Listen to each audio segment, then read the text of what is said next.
calor, praia, rios, lagos, piscinas, verão. Exatamente nessa época do ano cresce o número de vítimas de afogamento. Manter a calma é fundamental na operação de salvamento. Se eu sei nadar, eu acabo ajudando essa pessoa com salvamento aquático, com técnica de salvamento aquático. Se eu sou uma pessoa que não sei nadar, a providência necessária que tem que fazer é chamar o serviço de emergência. Mantenha a calma e não faça com que o seu primeiro atendimento retarde a chegada de um serviço especializado. Então você vai ficar com a vítima e já pede para outra pessoa que está passando ligar no serviço de resgate. A utilização da respiração boca a boca na vítima inconsciente passou a sofrer restrições. Insolação e queimaduras por exposição prolongada ao sol também são muito comuns, especialmente no verão. Na insolação, a pele fica quente e avermelhada, pulsação rápida e forte, dor de cabeça forte, sede exagerada, dificuldade respiratória e desmaio. As queimaduras podem ser de primeiro, segundo e terceiro grau. Na queimadura de primeiro grau, a pele fica bem vermelha, com dor suportável e o local inchado. Nas queimaduras de segundo grau, a formação de bolhas.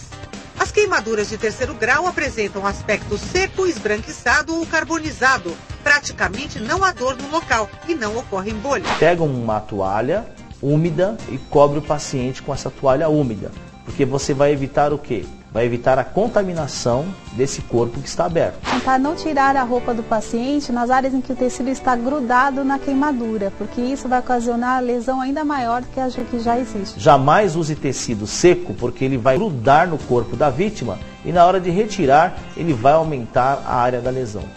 No caso da vítima em chamas, os especialistas afirmam que não se deve jogar água para apagar o fogo. Então jamais passe qualquer produto caseiro em queimaduras. Cremes, manteigas, café, se passar pomadas, nada disso. A pasta de dente ela dá um certo alívio, mas ela também contamina.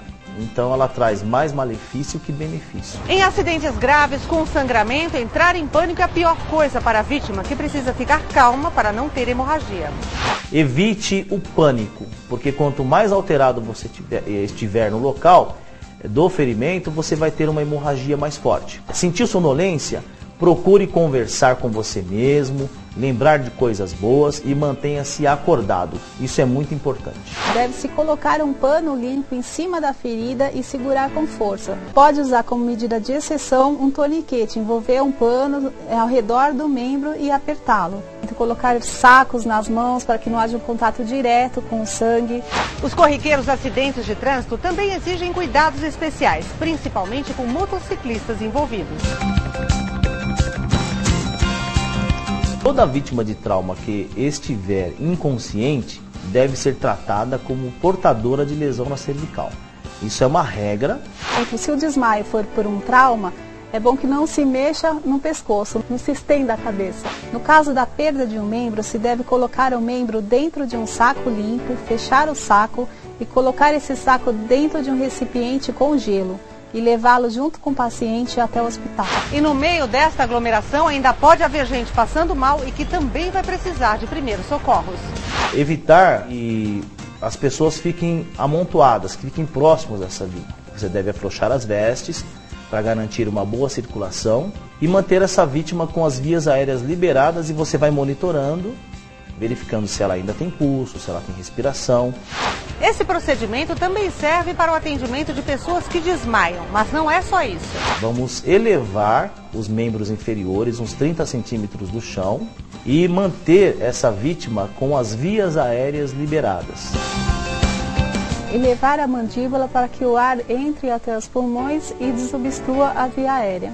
Tomando cuidado com a região cervical, sem se mexer muito o pescoço, apenas elevar as mandíbulas. Não é raro o desmaio de pessoa diabética. O problema é saber se ela desmaiou por falta ou excesso de açúcar no sangue. Nessa dúvida, se deve colocar açúcar embaixo da língua do paciente. Poucos minutos depois, ele provavelmente irá despertar se foi por uma falta de açúcar. Se não foi por falta de açúcar, isso não irá prejudicar o paciente, uma vez que ele sempre deverá ser removido para uma unidade médica. O desmaio, dar álcool para cheirar, isso não pode. Quando você usa álcool ou beliscões ou tapas no rosto, você está o quê? Acelerando um processo que deveria acontecer normalmente e você usou métodos que não devem ser usados, que são agressivos. O principal erro é tentar dar líquidos, comida, água para a pessoa acordar, se jogar água no rosto de uma pessoa desmaiada. É preciso também ter cuidados especiais com pessoas que têm convulsão.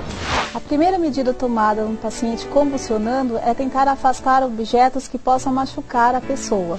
Então, vítima de crise convulsiva deve ser atendida com o objetivo de manter as vias aéreas liberadas. Se durante essa liberação das vias aéreas ela começar a roncar, você deve lateralizar a cabeça dela para permitir a saída desse excesso de saliva ou de sangue. Uma medida que não deve ser tomada é tentar colocar o dedo para desenrolar a língua do paciente. A língua não enrola, nunca enrolou.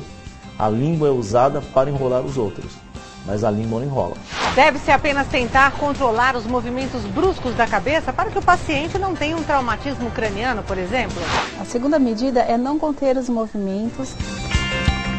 Você vai permitir que essa pessoa passe por todas as fases da crise convulsiva, porque a crise convulsiva tem as fases.